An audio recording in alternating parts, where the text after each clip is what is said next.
자, 오늘의 이야기를 제대로 이해하려면 바로 앞에 한 장 앞 모든 배경들을 기록하고 있는 사무엘하 11장으로 가 보셔야 해요. 사건 하나가 벌어지죠. 이렇게 시작됩니다. 그 해가 돌아와 왕들이 출전할 때가 되매 다윗이 요압과 그에게 있는 그의 부하들과 온 이스라엘 군대를 보내니 그들이 암몬 자손을 멸하고 랍바를 에워쌌고 다윗은 예루살렘에 그대로 있더라. 저녁 때에 다윗이 그의 침상에서 일어나 왕궁 옥상에서 거닐다가 그곳에서 보니 한 여인이 목욕을 하는데 심히 아름다워 보이는지라. 여러분, 지금 다윗의 군대가 암몬과의 전쟁을 위해 출정해 있습니다. 그런데 다윗은 뒤에 남았습니다. 왕이 된 후에 다윗이 많이 변한 거죠. 그동안 그는 늘 사람들을 귀하게 볼 줄 알았으며 항상 무리의 선봉에 서서 앞서 행하곤 했습니다. 그런데 지금은 자기들의 부하들을 피 흘리는 전쟁터로 보내어 놓고 자기는 뒤에 남은 거예요. 뭔가 심상치 않은 일이 벌어질 것 같죠? 그 예감이 맞았습니다. 어느 한 오후에 늘어지게 낮잠을 자고 일어났던 다윗은, 여러분 저희 게으름이 보이시나요? 한 오후입니다. 궁전 옥상을 어슬렁대다가 저 아래 목욕하는 한 여인을 보게 됩니다. 너무 아름다웠어요. 사람을 보냈고 그녀를 데려오게 해서 잠자리를 같이 합니다. 누굽니까? 바세바입니다. 더 슬픈 것은 다윗이 이 모든 일들을 진행하는 동안에 그녀의 남편 우리아가 어디 있는 거예요? 다윗이 보낸 전쟁터에 나가서 목숨을 걸고 싸우고 있다는 겁니다. 말이 되지 않는 거죠. 그리고 일은 그렇게 끝난 듯 했습니다. 그러나 그렇게 끝나지 않죠. 부주의로 시작된 다윗의 죄는 꼬리에 꼬리를 물고 저를 깊은 어둠의 나락으로 끌고 내려가요. 한 달쯤 지났을 때 바세바는 다윗에게 자기가 아기를 가졌다는 소식을 알립니다. 문제가 점점 커지고 있어요. 조금 더 뻔뻔해진 다윗, 그래? 대수롭지 않다는 듯이 그 우리아를 전쟁터에서 불러서 한 달간의 특별 휴가를 주면서 이 문제를 해결하려고 합니다. 우리아는 좋다고 집에 돌아갈 것이고 그러면 장차 태어날 아기는 당연히 그의 아기로 여겨질 것이다 라고 생각한 거죠. 하지만 우리아는 너무도 충성스러운 군인이어서 동료들이 전쟁터에서 생명을 걸고 싸우는데 나 혼자 아내에게로 돌아가서 쉰다? 스스로에게 허락되지 않아서 결국 궁전의 문가 안에서 자는 길을 택하죠. 너무 충신인데? 조급해진 다윗, 더 악한 음모를 꾸밉니다. 이번엔 지휘관 요압에게 편지를 써서 우리아의 손에 들려 보내죠. 그 편지의 내용은 그 충신 우리아를 전쟁 중에 전사할 것이 확실한 가장 격전지 맨 앞에 배치하라는 것입니다. 결국 요압은 그 명령을 따랐고 다윗의 의도대로 우리아는 전사합니다. 애도의 기간이 끝나고 다윗은 별일 없었다는 듯이 바세바를 데려와 자기 아내로 삼습니다. 끝. 되었네. 여러분, 사무엘서 기자는 이 모든 일들이 진행되는 동안에 아무런 감정의 동요 없이 담담하게 사실만을 기록해 내려갑니다. 그러면서 그가 드러내고자 하는 게 있죠. 그것은 바로 다윗이 이 모든 악한 일을 저지른 사람이다라는 것이었어요. 여러분, 주의를 기울여 주십시오. 지금 이 악한 일이요, 세계적으로 악명 높은 히틀러나 스탈린, 김일성에 의해서 저질러진 것이 아니었어요. 대신에 이 이야기는 지금까지 그의 인생을 통해서 우리에게 하나님을 보여주었던 하나님의 사람, 신실했던 사람 다윗에 의해 저질러진 일이었다는 거예요. 다시요, 지금 태연이 남의 아내를 빼앗고 백주의 간음죄를 저지르고 자기에게 충성을 다하던 신하를 교살하고 아무 일도 없다는 듯이 시치미를 뗀 채 그의 아내를 빼앗아 자기 아내로 삼은 사람이 누구라고요? 다윗입니다. 하나님의 사람 다윗이었다는 거예요. 어떻게 이런 일이 일어날 수 있습니까? 여러분, 지금 저가 내 마음에 합한 자라 하나님의 인정을 받았던 그 다윗이 맞습니까? 저가 지금 그 하나님을 너무너무 사랑해서 시편에 수많은 하나님을 향한 사랑의 고백을 했던 그의 삶으로 찬양했던 그 다윗 맞습니까? 지금 저가 사울에게 기름을 부으면서도 하나님의 뜻, 그 사울에게 기름을 부은 하나님의 뜻을 보면서 끝까지 그를 존대했던, 선대했던 그 다윗 맞습니까? 맞습니다. 그렇다면 이게 도대체 어떻게 된 일일까요? 혹자는 이를 그의 영적인 게으름 때문이다라고 말합니다. 그의 영적 긴장감이 축 낮아져서 사탄이 틈탔다, 뭐 그런 얘기죠. 그래서 육신의 정욕, 안목의 정욕으로 인해서 다윗이 넘어진 것이다 라고 말해요. 맞죠?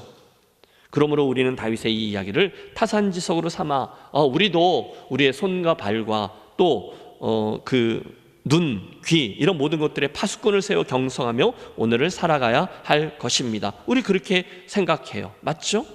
다윗이 넘어졌다면 우리는 두말할 필요가 없습니다. 그게 다윗과 밧세바 사건을 대하면서 우리가 가장 먼저 붙들어야 될 영적인 교훈 맞아요.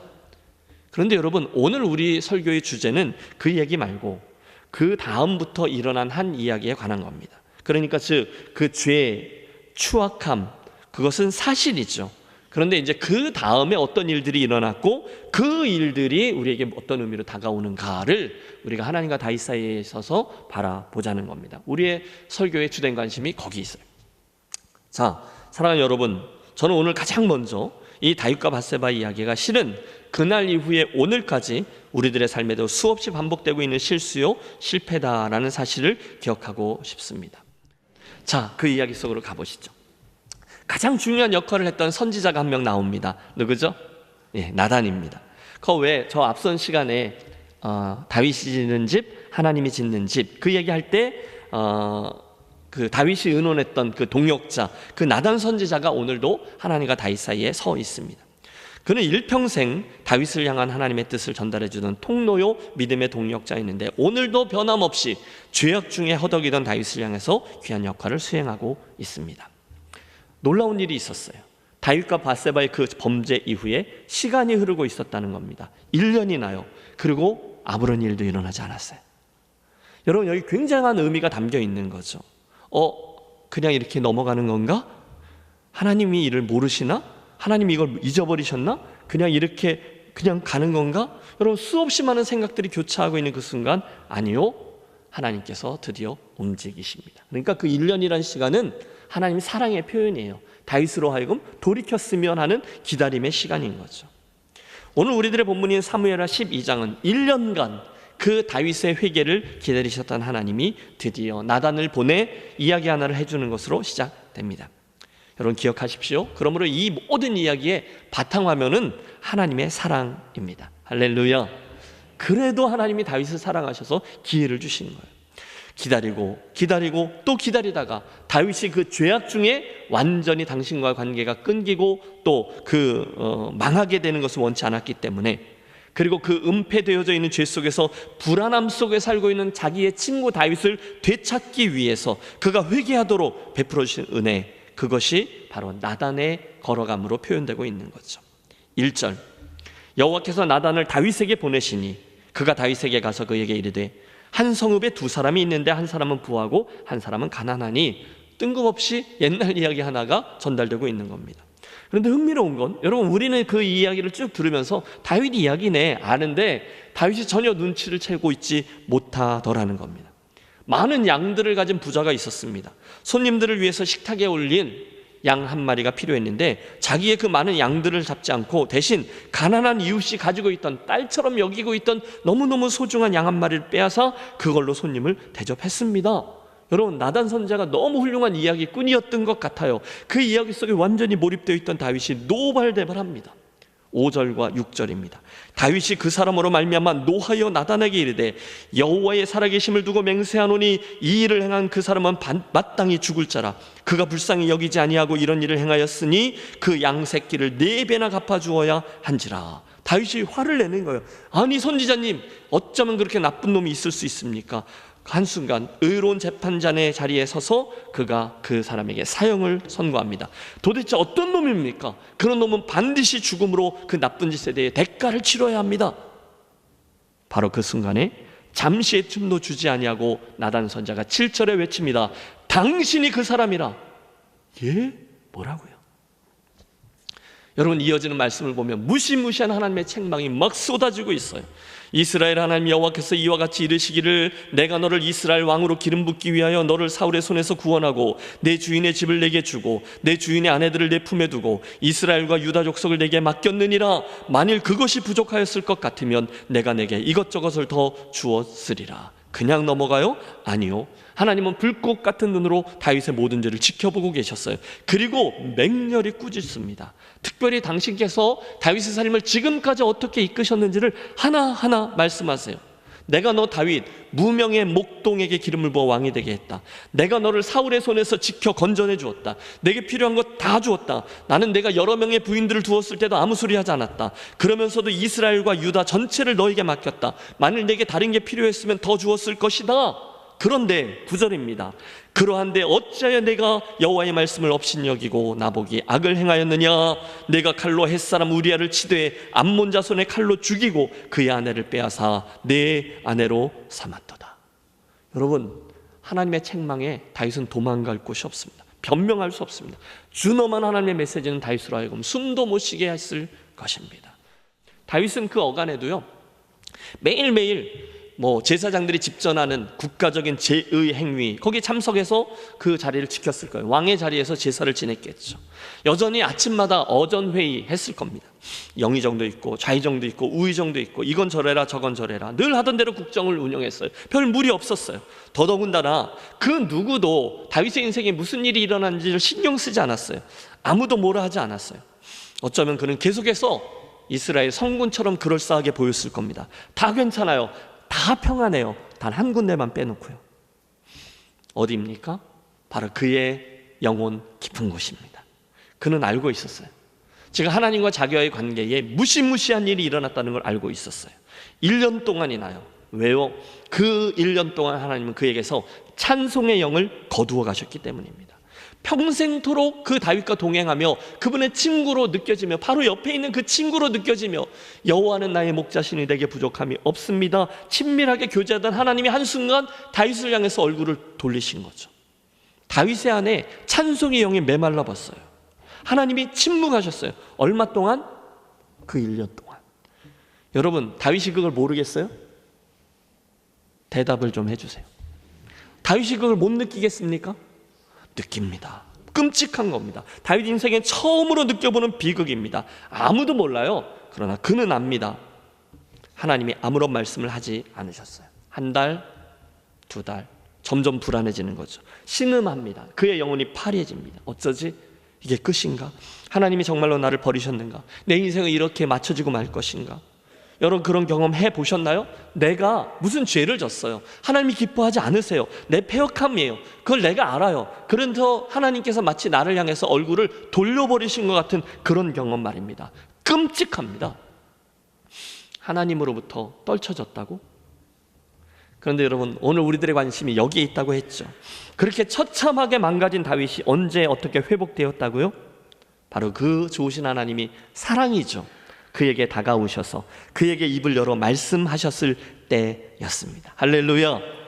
여러분, 이 자리를 주목하십시오. 그 하나님의 말씀이 다윗의 삶 한가운데로 뚫고 들어와 무언가를 이야기하시려는 바로 그때입니다.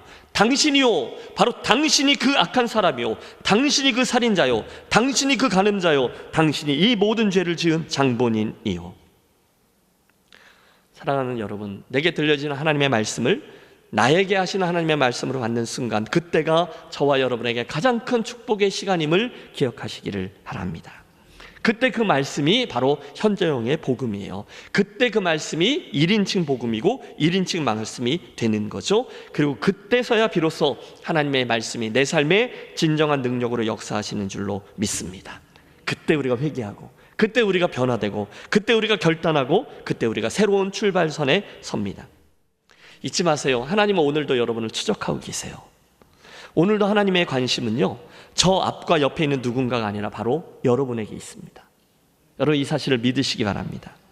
당신이 바로 그 죄인이요, 당신이 지금 이 말씀을 들어야 하는 사람이요, 당신이 바로 다시금 힘을 내어 새 출발선에 서야 되는 사람이고, 바로 당신이 지금 이 메시지를 듣고서 예! 하고 반응하고 한 걸음 앞으로 나와야 하는 성도요. 여러분, 이것이 이 아침 하나님의 여러분을 향해 가지고 있는 마음이라는 거예요. 다른 누군가가 아니에요. 다시 반복해요. 김 목사가 아니에요. 바로 내가 오늘 그 1인칭의 복음과 1인칭 하나님의 말씀을 들어야 할 바로 그 사람입니다. 바로 그 순간에 놀랍게도 눈을 커다랗게 뜨고 막 당황하고 있던 다윗의 얼굴이 일그러지기 시작해요. 눈을 아래로 향합니다. 고개를 푹 숙입니다. 어느덧 그의 발바닥 앞에 뚝뚝 눈물이 흐르기 시작합니다. 통회하는 마음으로 그가 절규하죠. 자기도 모르게 그의 입이 열려 영혼의 신음을 토해냅니다. 내가 여호와께 죄를 범하였노라. 여러분, 무슨 일이 일어났습니까? 다윗이 하나님의 말씀을 1인칭의 말씀이 되도록 허락하자 자기의 죄를 직시게 된 거죠. 죄인됨을 인정한 거죠. 그리고 다른 수가 없죠. 그분 앞에 엎드려 하나님의 은혜만을 바라봅니다. 내가 여호와께 죄를 범하였나이다. 주여, 이 죄인을 어떻게 해야 합니까? 여러분, 그게 답니다.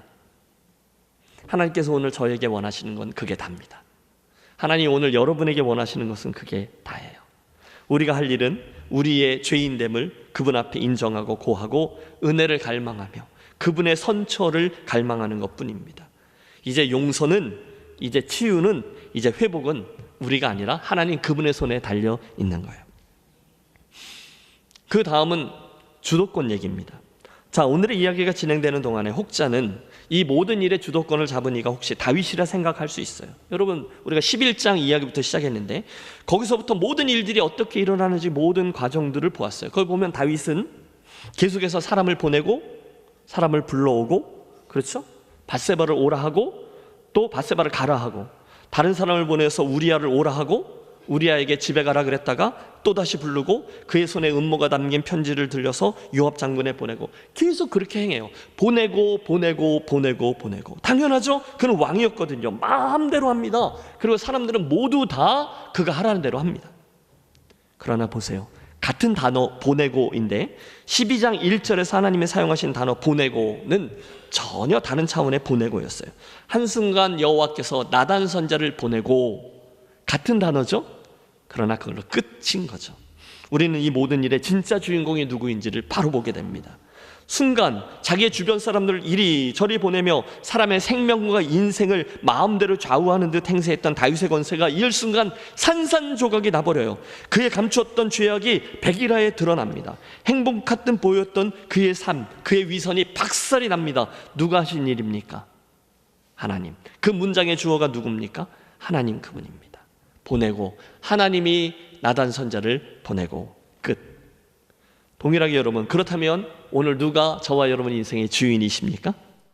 그분이 주인이세요.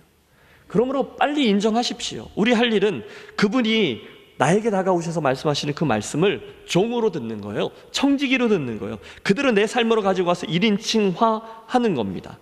오늘 나에게 주시는 말씀을 김해 제일교회에게 주신 말씀이 아니라, 내 옆에 계신 성도분에게 주신 말씀이 아니라 나에게 주신 말씀으로 들어야 하는 그 사실을 기억하십시오. 바로 당신이 그 사람이라 할 때 외면하지 마시고 맞습니다 인정하세요. 나중에 좀 생각해 보겠습니다. 피하지 마십시오. 분리하면 살짝 미루는 경향이 우리들에게 있죠? 아니요. 잠잠히 하나님 앞에 부복하십시오. 빨리 그 말씀을 내게로 적용하고 항복하세요. 보라, 지금은 은혜 받을 만한 때요. 보라, 지금은 구원의 날이로다. 그때 하나님의 놀라운 일이 나를 진격해서 내 삶에 회개와 돌이킴과 새로운 변화의 출발선에 서게 하는 기적이 일어나는 거죠. 결론입니다. 바로 그 순간에 13절의 말씀 우리 함께 합독합니다. 13절입니다. 다윗이 나단에게 이르되 내가 여호와께 죄를 범하였노라 하매 나단이 다윗에게 대답하되 여호와께서도 당신의 죄를 사하셨나니 당신이 죽지 아니하시려니와. 할렐루야. 여러분, 지금 이 말씀을 잘 보십시오. 저의 부복과 함께 하나님, 제가 죄를 범하였습니다 했을 때 하나님은 기다리셨다는 듯이 잠시 틈도 주지 않고 용서의 은혜가 임해요. 회복의 은혜가 임해요. 야, 간단하네. 너무 쉽게 용서해 주시네. 여러분, 이 이야기의 포인트가 거기 있지 않아요. 이 속에 어마어마한 의미와 순간이 담겨 있는 거예요. 내가 여호와께 죄를 범하였노라. 그의 영혼이 신음하며 외친 하나님의 말씀이 자기 삶을 규정하고 뒤흔들도록 허락하는 외침이죠. 저가 자신의 죄를 인정하고 고백하게 되고 용서를 구하게 되었습니다. 그 순간 놀라운 하나님의 용서와 회복의 은혜가 부어졌어요. 기다렸다는 듯이. 그리고 다윗의 저 유명한 시편 51편이 이어지고 있는 거예요. 시편 51편은 이렇게 되어 있습니다. 다윗의 시, 인도자를 따라 부르는 노래. 다윗이 밧세바와 동침한 후 선지자 나단이 그에게 왔을 때, 그때 그가 불렀던 찬양입니다. 다윗이 이렇게 얘기해요. 하나님이여, 주의 인자를 따라 내게 은혜를 베푸시며 주의 많은 긍휼을 따라 내 죄악을 지워주소서. 나의 죄악을 맑게 씻으시며 나의 죄를 깨끗이 죄하소서. 내가 죄악 중에 출생하였음이며 어머니가 죄 중에서 나를 잉태하였나이다. 다윗의 처절한 간구가 계속 이어집니다. 우슬초로 나를 정결하게 하소서. 내가 정하리이다. 나의 죄를 씻어주소서. 내가 눈보다 희리이다. 죄 중에 있었던 그의 심한 걱정, 1년 내내 있었던 걱정이 11절에 나옵니다. 나를 주 앞에서 쫓아내지 마시며 주의 성령을 내게서 거두지 마옵소서. 회개합니다. 엎드립니다. 철저한 회개의 과정을 지나 그제서야 다윗이 회복의 기도를 드리죠. 주의 구원의 즐거움을 내게 회복시켜 주시고 자원하는 심령을 주사 나를 붙드소서. 그때에 주께서 의로운 제사와 번제와 온전한 번제를 기뻐하시리니 그때에 그들이 수소를 주의 단에 드리리이다. 여러분, 무슨 얘기예요? 16절에 저가 깨달은 바가 나오죠. 주께서는 제사를 기뻐하지 아니하시나이다. 즉 지난 1년 동안 이런 일이 수없이 반복된 거예요. 다윗이 자기의 이 문제를 가지고 정직히 하나님 앞에 대면하지 않는 채 수없이 많은 제사에 참여했을 거예요. 안식일마다 제사하지 않았겠어요? 국경일마다 제사하지 않았을 거예요? 아무리 참여하고 큰 황소를 가지고 하나님께 제사를 지내도 그게 자기에게 아무 의미가 없더라는 거예요. 자기의 그 죄 문제, 밧세바와의 문제를 해결하지 않은 채 하나님의 용서와 감격과 기쁨을 맛보지 못한 채 제사해봤자, 예배해봤자 별로 의미가 없더라는 거예요. 그래서 이 모든 과정을 통해서 그가 결국 깨달은 건 이거죠. 아, 하나님이 나에게 찾으시는 것은 제사가 아니라 상한 심령이었구나. 그게 시편 51편입니다. 여러분, 오늘 저와 여러분이 예배로 나왔어요. 봉사합니다, 찬양합니다, 기도합니다. 더 중요한 게 하나 있어요. 뭐냐? 내 인생의 가장 근원적인 문제, 그 죄의 문제에 대해서 회개하고 하나님의 용서를 받고 그분과의 관계를 회복하는 것인 줄로 믿습니다. 만약 그 부분에 대한 해결점이 없이 우리가 아무리 겉으로 심상하다, 평안하다, 그 예배 괜찮았다, 설교 좋았다 외쳐보았자 그 다윗에게 있었던 마음의 평안을 결단코 얻지 못할 겁니다. 아무리 황소를 잡아 제사를 드린다 해도 아무런 소용이 없었대요. 그래서 진정한 축복은 멋들어지고 세련된 예배에 수많은 사람들이 예배하는 그곳에 참여하는 것이 아니라 오늘 내가 상한 심령을 가지고 나와 바른 예배자가 되는 것인 줄로 믿습니다. 상한 심령이 뭐예요? 하나님 앞에 나의 죄인됨을 고백하는, 하나님 제가 부족합니다. 오늘 다윗과 밧세바 이야기를 통해서 사랑하는 여러분, 어떤 하나님의 음성을 들으십니까? 저는 도전하고 싶습니다. 혹시나 오늘 저와 여러분의 마음과 영혼 깊은 곳에 아직도 하나님과 해결하지 못한 죄의 문제가 있습니까? 오늘 여러분은 봉사합니다. 오늘 여러분은 예배합니다. 하지만 그 마음속에 기쁨이 없다라고 느끼신다면, 아무도 말해주지 않지만 혹시 그 죄 때문이 아닐까라고 생각하지는 않으십니까? 바로 당신이 그 사람이요, 나단 선지자의 지적이 나를 향한 하나님의 것이라고 느끼신다면 빨리 그날 다윗의 고백을 나의 것으로 삼고 붙들고 아버지 앞에 나아가십시오. 내가 여호와께 죄를 범하였도다. 그때 우리는 아버지의 용서의 은혜, 회복의 은혜를 경험할 수 있습니다. 기억하십시오. 십자가 없이 부활은 없는 거고 십자가 없이 영광은 없는 거예요. 그때 십자가의 은총으로 우리는 죄의 사함을 받게 될 것이고 그때서야 우리가 하는 모든 예배와 섬김의 행위들이 그분 앞에 연락될 것입니다. 결론을 향하죠. 다윗은요, 죄를 짓고요, 그 삶이 서서히 망가지는 동안에도 이 죄를 철저히 은폐하고 마치 아무 일도 없는 것인 양 잘 지냈습니다. 그는 계속 제사를 드렸습니다. 계속 정치했습니다. 계속 사람들을 만나 좋은 소리만 했고 경건한 척은 혼자서 다 했습니다. 나라를 걱정했을 겁니다. 당회를 했을 거예요. 직원회 했을 거예요. 주도적으로 대화를 이끌어 갔겠죠. 그래서 뭐가 어떻게 되었나요? 그의 영혼은 계속해서 뒤틀렸습니다. 그때 그의 영혼이 신음하며 외칩니다. 뭔가가 잘못되어 있다. 내 영혼에서 하나님을 향한 찬양의 음률이 빠져나갔다. 나의 가장 소중한 것 여호와 하나님과의 대화가 단절되었다. 그분이 나를 향해 침묵하신다. 여러분, 혹시 오늘 저와 여러분이 본문에 등장하는 그 다윗의 형편에 계시지는 않습니까? 그렇다면 여러분, 이 아침 하나님이 정말로 원하시는 것은 제사가 아니라 상한 심령이다 라는 말씀을 붙들고 그분 은혜의 보좌 앞으로 나아가 그날 다윗처럼 내가 여호와께 죄를 범하였습니다, 용서해 주십시오, 그렇게 나아가는 저와 여러분이 되시기를 바랍니다.